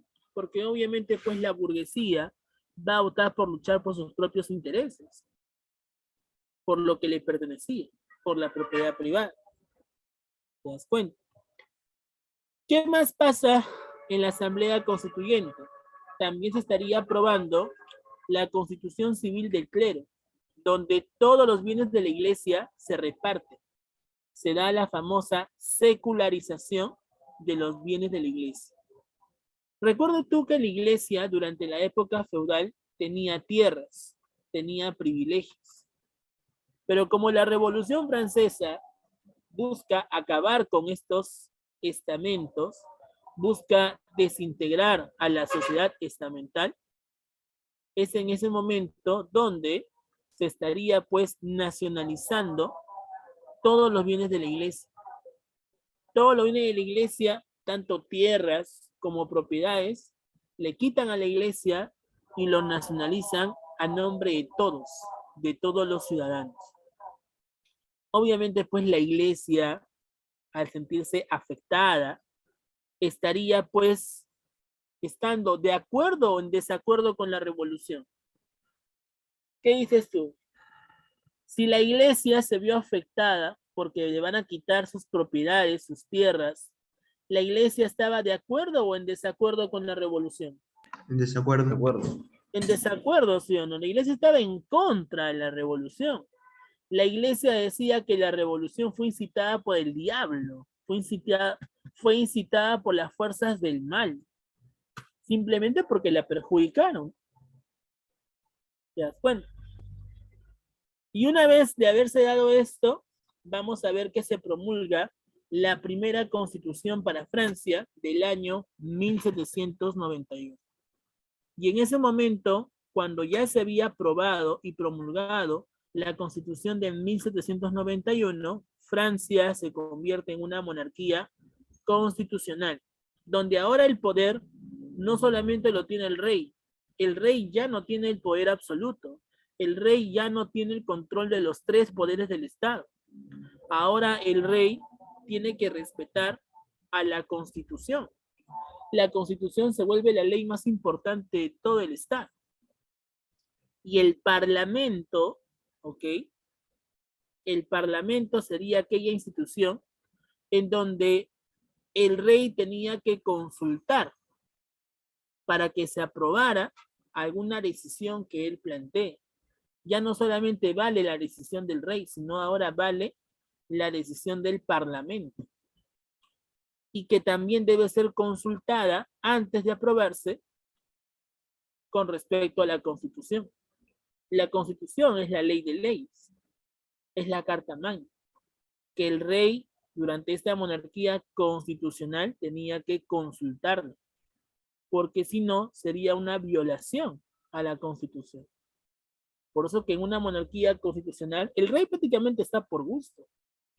Reino Unido, por ejemplo, es una monarquía constitucional. La reina Isabel II, por ejemplo, date cuenta que ella no toma ninguna decisión, ¿eh? Ella solamente está ahí porque, bueno, porque quiere, ¿no? Porque quiere representar, pues, la nobleza antigua que habitaba Inglaterra. Pero esa reina no toma ninguna decisión. Si ella utiliza la corona, pues bueno, ¿no? Es porque ella quiere, pero no tiene ninguna decisión. De repente puede dar una sugerencia, de repente puede dar, pues, una opinión, pero no puede decidir a nombre del Estado. ¿Quién decide a nombre del Estado? El primer ministro. El primer ministro inglés es aquel que toma la decisión del Estado. Pero la reina no. La reina está porque ella quiere. ¿Te das cuenta? En el mundo existen varias monarquías constitucionales, como el caso del Reino Unido. Japón también es una monarquía constitucional, pero también existen monarquías absolutistas. Por ejemplo, el Vaticano, la Santa Sede, es una monarquía absolutista, porque la máxima autoridad es el Papa, y todo rige bajo las decisiones del Papa. Arabia Saudita es una monarquía absolutista. Corea del Norte podría decirse que también es una monarquía absolutista, porque solo hay una dinastía que gobierna Corea desde la época de los 50, la dinastía de los Kim. ¿Te das cuenta? Y así también existen monarquías constitucionales, ¿no? Como el caso de Reino Unido. Entonces, en una monarquía constitucional, el rey no tiene poder. El rey solamente está para representar a la antigua nobleza. Pero después no puede tomar ninguna decisión siempre y cuando no consulte a la Constitución y al Parlamento. ¿Te das cuenta? Otro alcance importante que tuvo la Asamblea Constituyente es que se eliminó los títulos nobiliarios y los estamentos. Se aprueba el sufragio censitario, es decir, que los ciudadanos votan en función a la propiedad. Solamente aquellos que tengan propiedades podían sufragar. ¿Ya? Luis XVI y su esposa trataron de escaparse, ¿ya? Pero ahora van a ser obligados a ser llevados al Palacio de las Tullerías. ¿Por qué en este caso los reyes son enviados al Palacio de las Tullerías? Lo que pasa es que, ¿cuál es la capital de Francia, jóvenes? Jóvenes, ¿cuál es la capital de Francia? París. París. París. Pregunta, ¿dónde vive el rey? ¿En París o en Versalles? ¿Dónde vivía el rey?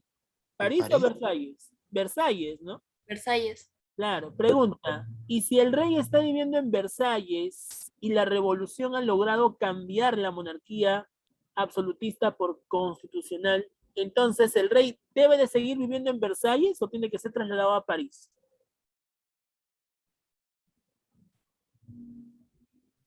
Si el rey ahora está, pues, como quien dice, viviendo una monarquía constitucional, porque así el pueblo lo quiso tras la toma de la Bastilla, ¿debe seguir viviendo en Versalles o tiene que ser trasladado a París? En París. Trasladado a París. Claro, tiene que ser trasladado a París, señor.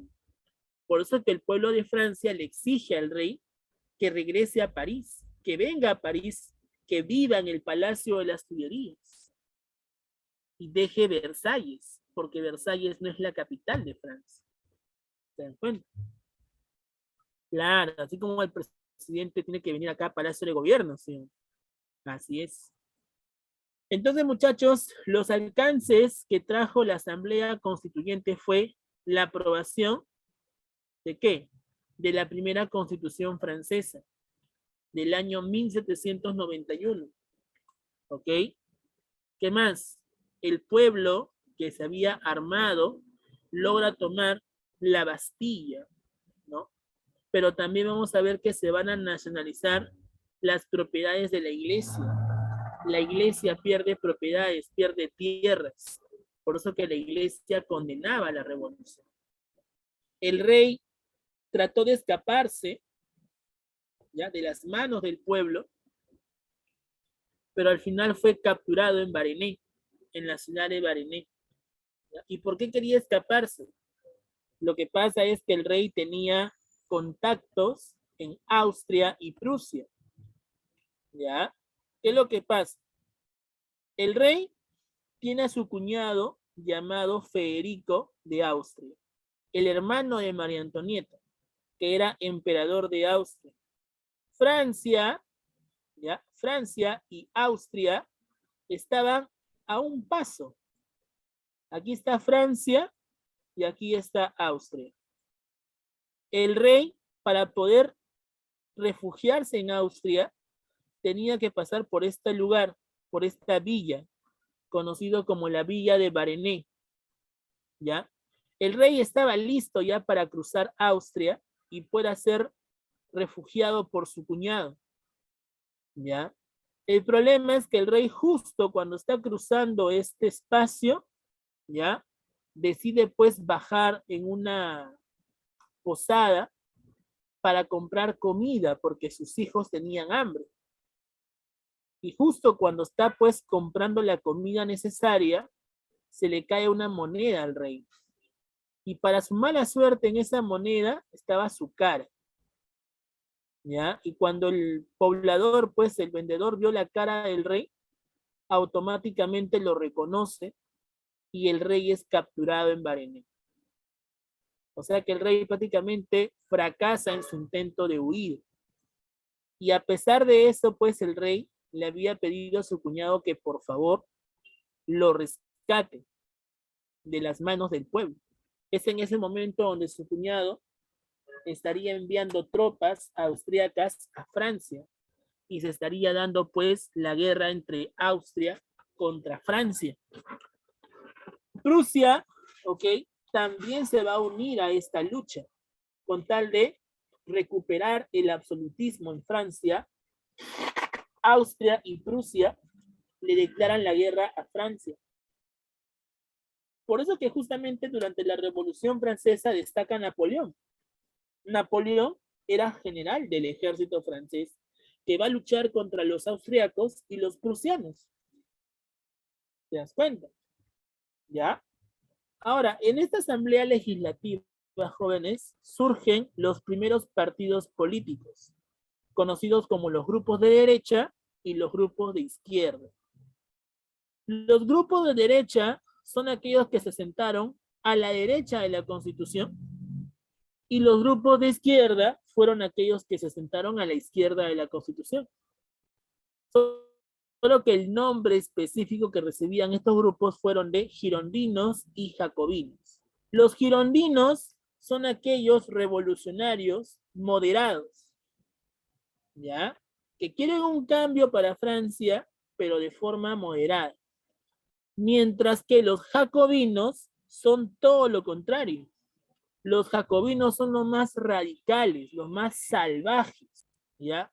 Los jacobinos justamente vienen a ser los rojos, los revolucionarios, los peligrosos. Y cada uno de estos grupos va a ser representado por un diferente personaje.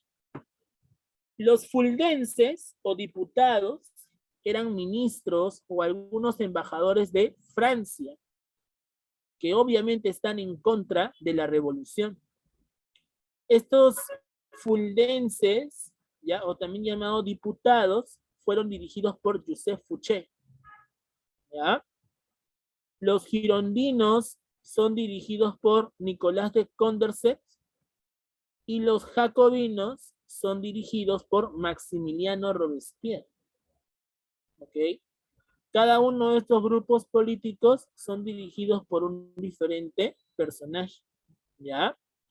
Ahora, cuando Austria y Prusia le declaran la guerra a Francia, eso generó justamente que el pueblo francés luche en contra de las invasiones de los antiguos absolutistas. ¿Y por qué Austria y Prusia le declaran la guerra a Francia? Es que ellos tienen miedo que si triunfa la revolución en Francia, pues quizás pueda pasar lo mismo en sus países. Para evitar eso, Austria y Prusia quieren acabar con la revolución. Por eso es que van a invadir Francia. ¿Ya? ¿Qué más?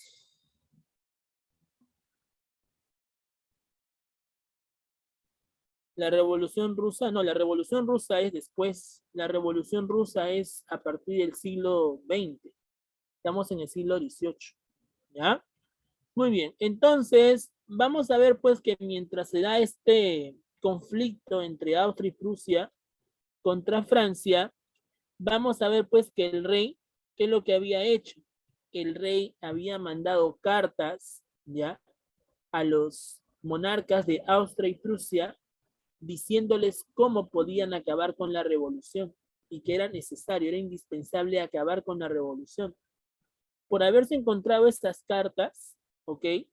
El rey es condenado como traidor, traidor a la revolución. Y como el rey es en este caso acusado de traidor, el pueblo parisino estaría asaltando las Tullerías. Los reyes son apresados. ¿Para qué? Para que no intenten escaparse, para que nadie pueda liberar al rey y se pueda pues acabar con la revolución. La revolución tenía que triunfar sí o sí. ¿Ya? Los franceses terminan derrotando a los prusianos en la batalla de Valby, ¿ya?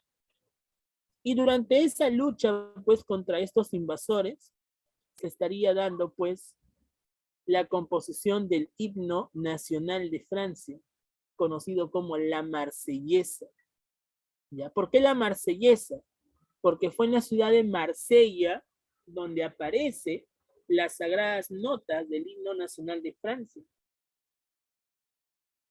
Y ese va a ser el nombre que justamente recibe el himno nacional de Francia.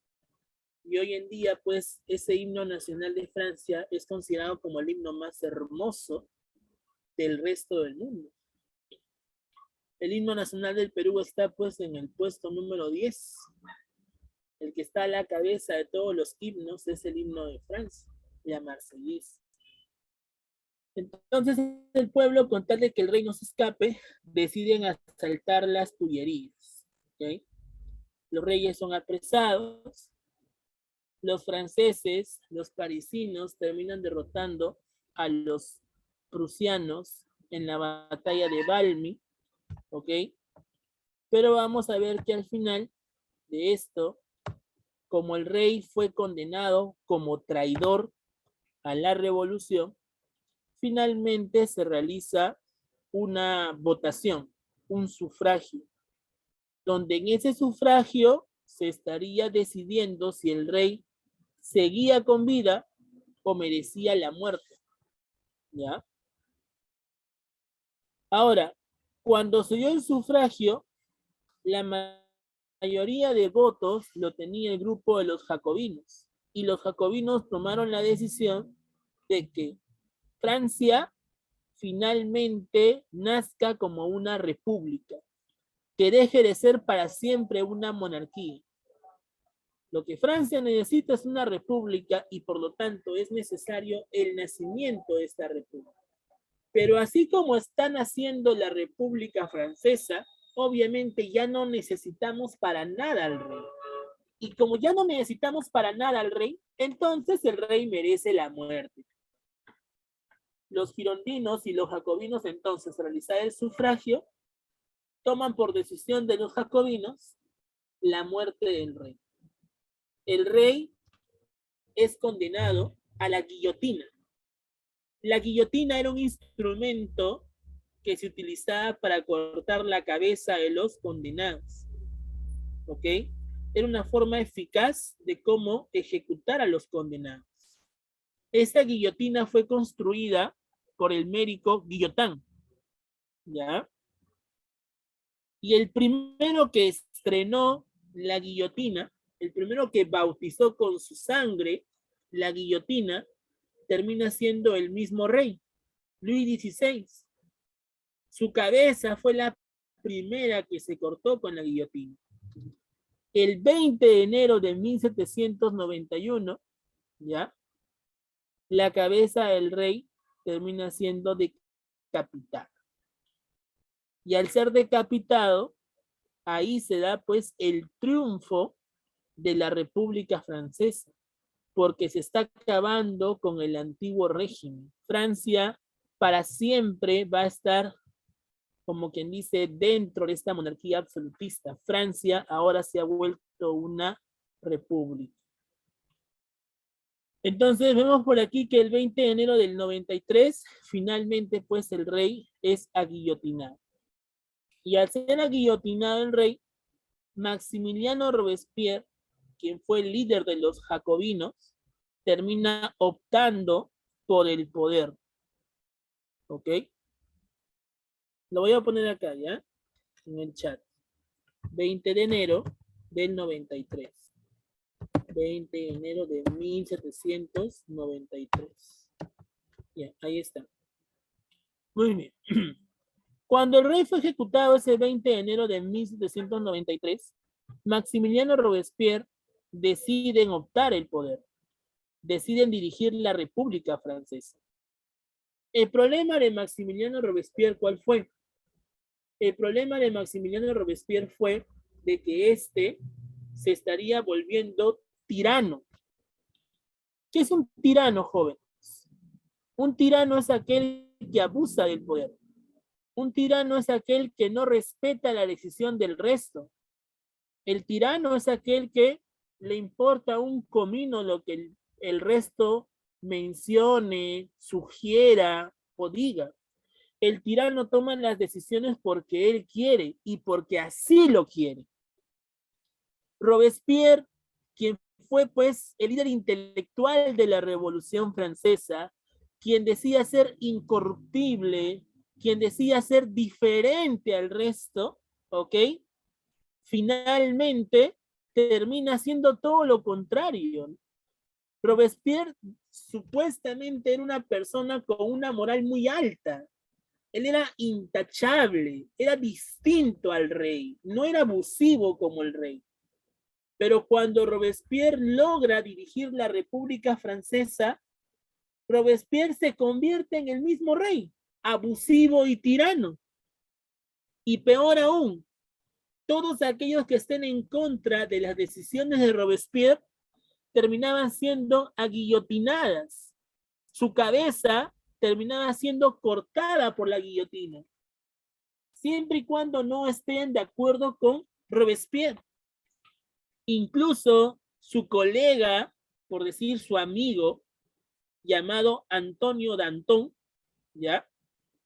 Danton, que era líder de los, en este caso de los montañeses, de los cordeleros, ¿ya? Le hizo un par de críticas a la actitud de Robespierre por ser tan tirano. Robespierre pensó que Danton era su enemigo y por lo tanto Robespierre ordena que Danton sea aguillotinado, sea ejecutado. Simplemente porque le hizo un par de críticas. El tirano jamás puede recibir ninguna crítica, porque lo primero que hace el tirano es ejecutar a ese crítico. Y eso fue lo que hizo Robespierre con Danton, siendo su colega, porque gracias a Danton, Robespierre pudo llegar al poder, gracias a su apoyo. Pero sin embargo, vamos a ver de que ya la gente veía con bastante terror, veía con bastante miedo la imagen de Robespierre. Por eso que justamente el gobierno de Robespierre, ¿cómo se va a llamar? El gobierno del terror. El pueblo francés reacciona ante ese terror a través de la reacción termidoriana y necesitan deshacerse de Robespierre.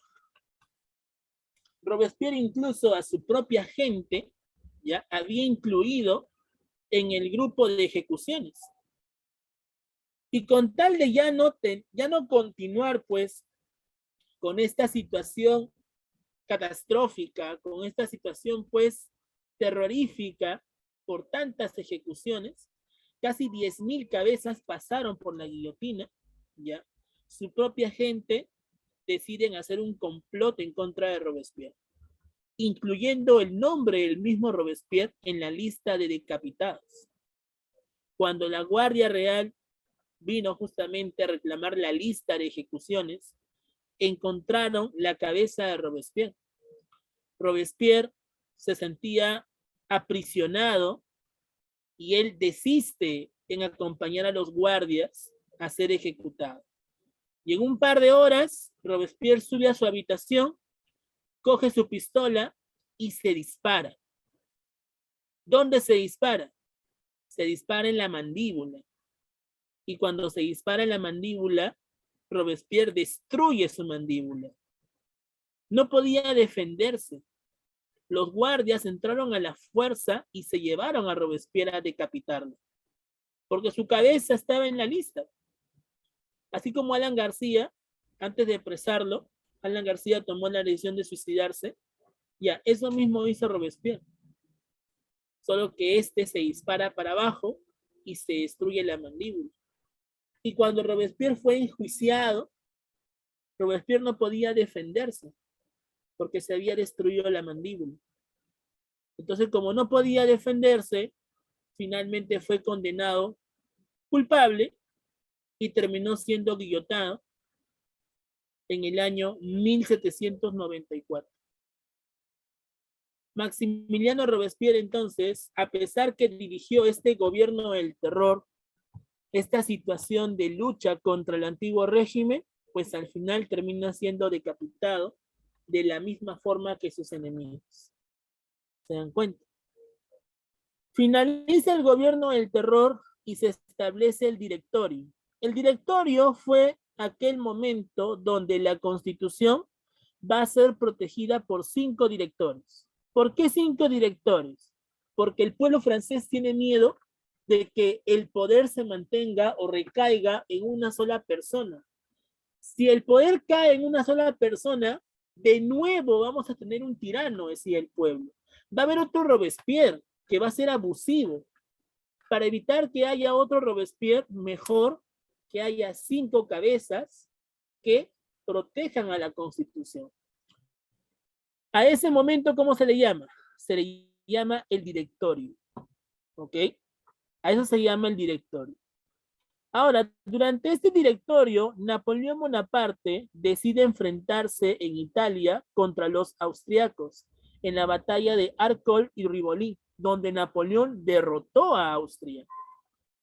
Napoleón también durante este periodo del directorio logra llegar a Egipto.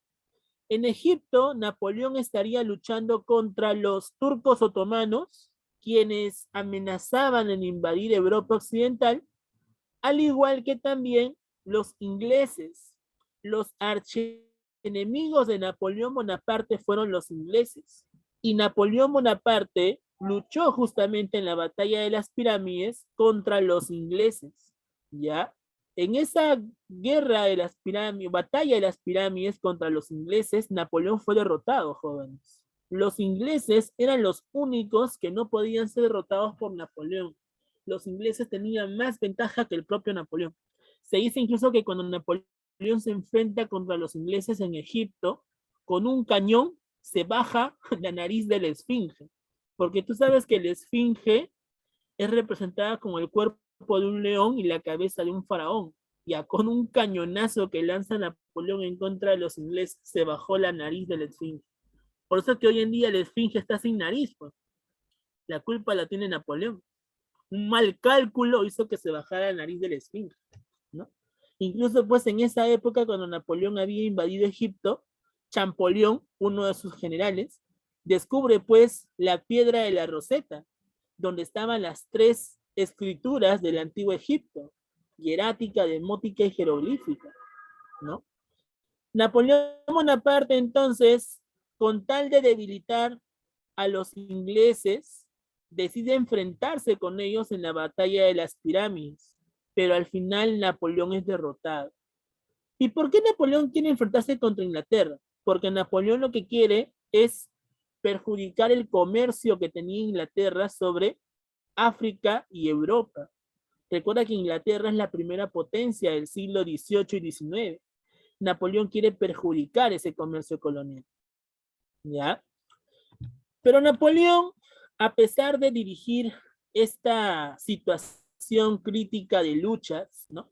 Napoleón necesita llegar al poder. Y para llegar al poder necesita la confianza del pueblo. Es por eso que Napoleón Bonaparte, ¿qué es lo que hace? Le pide al pueblo que confíen en él, para que Napoleón Bonaparte quizás pueda convertirse en cónsul de Francia. Y cuando Napoleón sea cónsul, estaría realizando reformas a favor del pueblo francés. El pueblo francés, jóvenes, por la gran estrategia de Napoleón, por la gran experiencia en batallas, ¿ok? Y por ciertos triunfos de Napoleón, el pueblo francés veía con buenos ojos a Napoleón. Y como veían con buenos ojos a Napoleón, el 18 de noviembre de 1799, Napoleón Bonaparte, con el apoyo del pueblo francés, logra dar un golpe de estado al directorio. Napoleón Bonaparte le da golpe de estado al directorio y ese es el momento donde Napoleón es nombrado como cónsul. Al inicio fue un cónsul parcial, pero ya después de 2 años, Napoleón se autoproclama como cónsul vitalicio. Y como cónsul estaría realizando muchas reformas. Por ejemplo, a nivel económico, Napoleón crea el primer banco de Francia, donde aparece la primera moneda, el franco germinal. Napoleón estaría centralizando el poder en prefectos, subprefectos y alcaldes. Estaría creando la Legión de Honor, el reconocimiento de los grandes militares que realizaron una ardua labor en lucha o en batalla. Napoleón estaría realizando un acuerdo con el Papa Pío VII, a lo que se va a llamar como el Concordato. Napoleón durante el consulado también estaría creando el primer Código Civil, donde se estaría buscando la protección de la lucha por el matrimonio, la herencia y la adopción. Todas esas reformas que estamos mencionando en este momento lo realiza Napoleón durante el consulado. Pero para que Napoleón pueda ser cónsul, tuvo que dar ese golpe de estado. ¿Y cómo se va a llamar ese golpe de estado que hace Napoleón ante el consulado, ante el directorio? Se le conoce como el 18 de Brumaire. ¿De jóvenes? Muy bien, entonces chicos, ahora sí, vamos a terminar en esto. Vamos a pasar a las claves. Saca tu material, por favor. Saca tu material. Rápido nomás. Hasta ahí, mientras voy abriendo el material, chicos, ¿alguna pregunta? Chicos, mientras voy abriendo el material, ¿alguna pregunta? ¿Todo claro?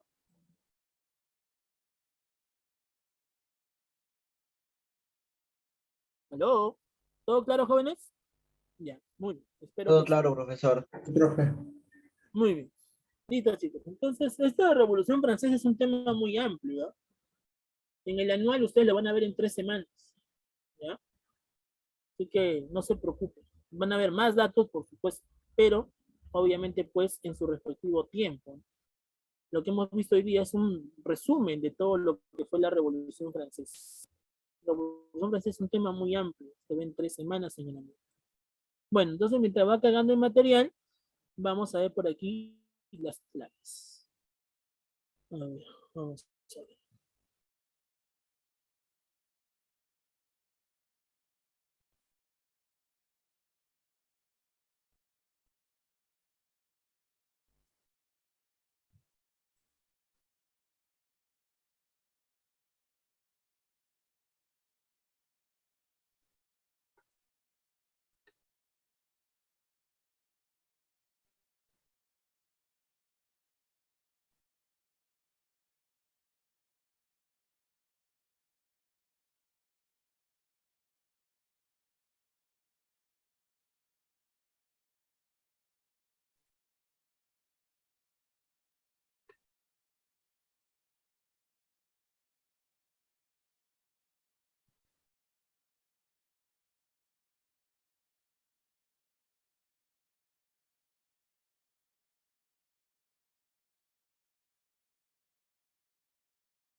Legislativa, batalla de Malvi, ¿no?